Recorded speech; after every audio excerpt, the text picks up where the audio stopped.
الحمدللہ رب العالمین والصلاة والسلام علی رسول الکریم۔ محترم حضرات، نکاح سے قبل 2-3 منٹ آپ سے کچھ گفتگو کرنی ہے۔ یہ نکاح کی مجلس نہایت ہی بابرکت مجلس ہے، کیونکہ رسول اللہ صلی اللہ علیہ وسلم نے اس مجلس کو بذات خود اپنی سنت کہا ہے۔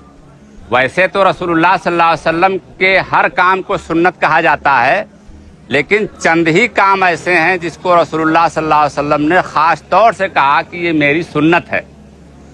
لیکن افسوس اس بات کا ہے کہ یہ سنت کا عمل آج بے شمار سازشوں کا شکار ہے۔ ہماری شادیاں اب اتنی بھڑکیلی اور اتنی خرچیلی ہو گئی ہے کہ جس کو بیان نہیں کیا جا سکتا۔ لمبی چوڑی بارات، بڑے بڑے جہیز کی ڈیمانڈ، شادی بیاہ میں ڈھول ناچ باجا تاشا، ساری چیزیں کہیں نہ کہیں ہم کو نظر آتی ہیں۔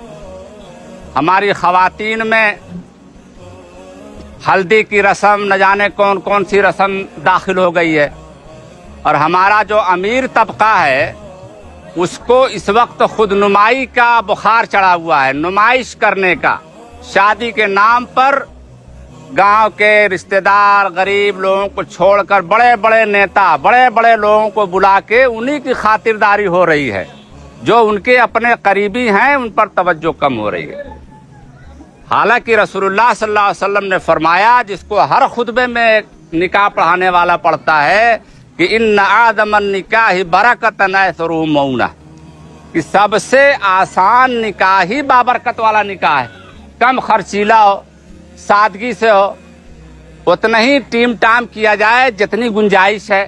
ایسا نہیں ہے کہ ہم کوئی روبوٹ والے دین میں ہیں کہ بالکل ایک دم یہی کرنا ہے، اس کے علاوہ نہیں کرنا ہے۔ خوشی بھی منا سکتے ہیں، لیکن اس میں بہت زیادہ دکھاوا، بہت زیادہ واویلا، بہت زیادہ ایسا کچھ نہ ہو کہ دوسروں کے لیے مسئلہ بنے۔ اب آپ بڑی شادیاں کریں گے تو غریب بھی سوچے گا کہ یار اب ہم کیسے شادی کریں، شادی تو ایسے ہی ہوتی ہے، باراتی اتنے ہونے چاہیے، اتنا ہو، یہ ٹینٹ ہو، یہ ہو۔ اگر بڑے لوگ تھوڑا مختصر میں کریں تو پھر غریب بھی اس کی طرف توجہ کرے گا کہ بھائی جب بڑے بڑے لوگ سادگی میں کر رہے ہیں تو مجھے تو سادگی میں کرنا ہی چاہیے۔ ایک بات۔ دوسری بات یہ ہے کہ جو نکاح کا خطبہ پڑھا جاتا ہے وہ قرآن کی 3 الگ الگ آیتیں ہیں۔ رسول اللہ صلی اللہ علیہ وسلم نے ان کا انتخاب خود فرمایا۔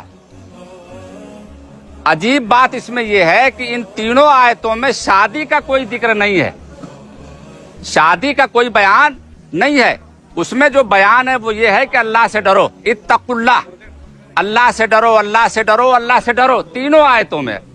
سوال یہ ہے کہ ہمارا جو مزاج ہے وہ کہ شادی ہے، شادی کا معنی خوشی کے آتے ہیں، خوشی میں تو آدمی جو چاہے کر لے، جتنا چاہے کود لے، ایک ہی دن تو آتی ہے، بار بار نہیں آتی۔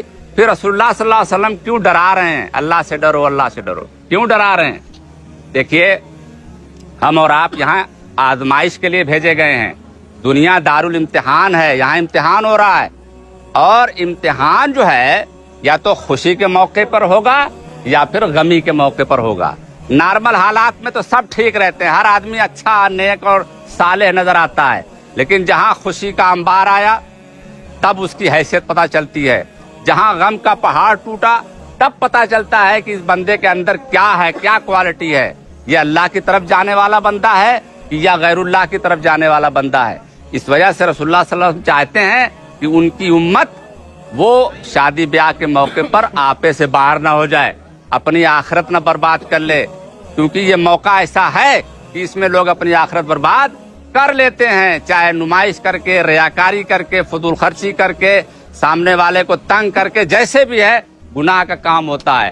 اس لیے رسول اللہ صلی اللہ علیہ وسلم نے یہ خطبہ سنوایا۔ ہم لوگ چونکہ عربی جانتے نہیں ہیں، بولے صاحب پڑھ دیتے ہیں اور پھر ہو جاتا ہے معاملہ، تو میں نے بڑے اختصار سے آپ کو بتا دیا۔ اللہ تعالیٰ سے دعا ہے کہ اللہ تعالیٰ ہم سب کو کہنے سننے کے ساتھ ساتھ عمل کی توفیق عطا فرمائے۔ وآخر دعوانا الحمدللہ رب العالمین۔